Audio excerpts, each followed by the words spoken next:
Corona के बढ़ते मामलों पर जिला प्रशासन ऊना ने शादी समारोह में शामिल होने वाले व्यक्तियों की संख्या 50 से घटाकर 20 कर दी है। इस संबंध में आदेश जारी करते हुए उपायुक्त ऊना राघव शर्मा ने कहा कि 1 मई 2021 के उपरांत शादी में वर वधू को मिलाकर दोनों पक्षों से कुल 20 लोग ही शामिल हो सकेंगे। ये शादी में भाग लेने वालों की कुल संख्या रहेगी। ऐसे में स्थान बस में बदलकर अतिथियों की संख्या नहीं बढ़ाई जा सकेगी। निकटतम संबंधियों के अलावा अन्य व्यक्ति शादी में सम्मिलित नहीं होंगे। राघव शर्मा ने कहा कि 1 मई के उपरांत जिला ऊना में शादी के सार्वजनिक कार्यक्रमों पर पूर्णतः प्रतिबंध रहेगा तथा सामूहिक भोज भी आयोजित नहीं होंगे। शादी में डीजे की अनुमति नहीं दी जाएगी। उन्होंने कहा कि 1 मई के उपरांत हो रही सभी शादियों पर नए आदेश लागू होंगे, चाहे उनके लिए पूर्व में ही अनुमति क्यों न ली गई हो। सभी अनुमतियां 20 व्यक्तियों तक सीमित मानी जाएगी और सामूहिक भोज की अनुमति रद्द समझी जाएगी। उन्होंने कहा कि कोविड-19 से अत्यधिक संक्रमित राज्यों जैसे पंजाब, दिल्ली, एनसीआर इत्यादि से जिला ऊना में शादी में सम्मिलित होने के लिए आ रहे सभी वर वधू और उनके सगे संबंधी अनिवार्य रूप से अपनी कोविड-19 नेगेटिव रिपोर्ट साथ लाएंगे,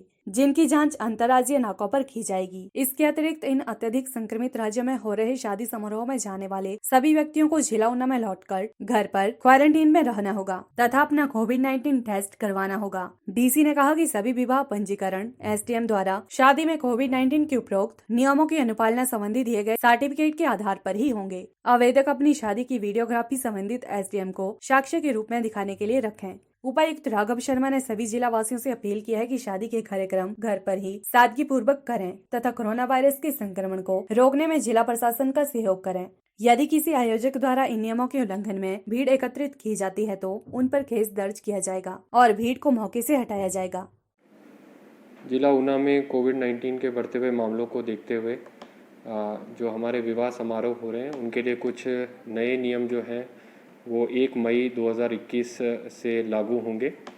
इस संबंध में ये आदेश आज किए गए हैं कि 1 मई 2021 के उपरांत जिला ऊना में शादियों में पब्लिक फंक्शन जो है वो पूर्णतः प्रतिबंधित होगा और किसी भी प्रकार का सामूहिक भोज जिसमें लोगों को खाना खिलाया जाता है वो पूर्णतः 1 मई 2021 के से प्रतिबंधित होगा। 1 मई 2021 के बाद जो भी शादियां हो रही हैं उसमें वर वधू और उनके निकटतम सगे संबंधियों को मिला के कुल 20 लोग ही शामिल हो सकेंगे। ये शादी में भाग लेने वालों की कुल संख्या रहेगी और इसको किसी भी प्रकार की स्टैगरिंग या 2 दिन के फंक्शन करके बढ़ाया नहीं जा सकता है। निकटतम संबंधियों के अलावा अन्य बाहरी व्यक्ति जो है भीड़ बढ़ाने के लिए शादी में सम्मिलित नहीं हो सकेंगे। शादी में किसी भी प्रकार के डीजे की अनुमति नहीं दी जाएगी। दिनांक 1 मई 2021 के उपरांत जो शादियां हो रही हैं जिनके लिए अनुमति हमने पहले से दे दी हैं वो सभी अनुमतियां इसी प्रकार संशोधित समझी जाएंगी कि उन सभी शादियों में 20 से अधिक लोग अब शामिल नहीं हो सकते हैं।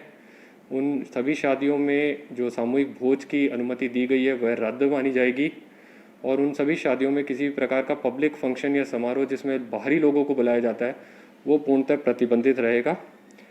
अगर हाई लोड कोविड-19 राज्यों से कोई वर वधू या सगे संबंधी शादियों के लिए जिला ऊना में आ रहे हैं तो वे अपनी कोविड-19 नेगेटिव रिपोर्ट लेकर ही आएँ और बॉर्डर पर चेक कराएं।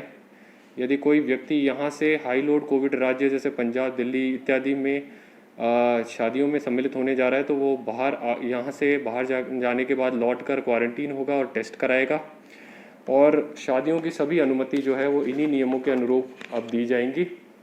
इसके अलावा ये भी आदेश किए गए हैं कि कोविड-19 जो नियम हैं उनकी अनुपालना की जिम्मेदारी आयोजक की होगी और शादी के बाद जो विवाह पंजीकरण जब करवाएंगे तब उन्हें एसडीएम से ये सर्टिफिकेट एनओसी लेना होगा कि उन्होंने अपनी शादी जो है वो कोविड-19 के नियमों के अंतर्गत ही कराई है और उसके बाद ही विवाह पंजीकरण जो है वो किया जाएगा। इसलिए हम सभी से अपील करते हैं कि कोविड-19 के बढ़ते हुए मामलों को देखते हुए अपने घर में ही अपने निकटतम 20 सगे संबंधियों के साथ ही शादी करें और सादगी पूर्वक अपनी शादी को निपटाएं और हमारे समाज और ज़िले को जो है कोविड-19 के बढ़ते मामलों से सुरक्षित रखें। PIL टीवी के लिए ऊना से रोहित शर्मा की रिपोर्ट।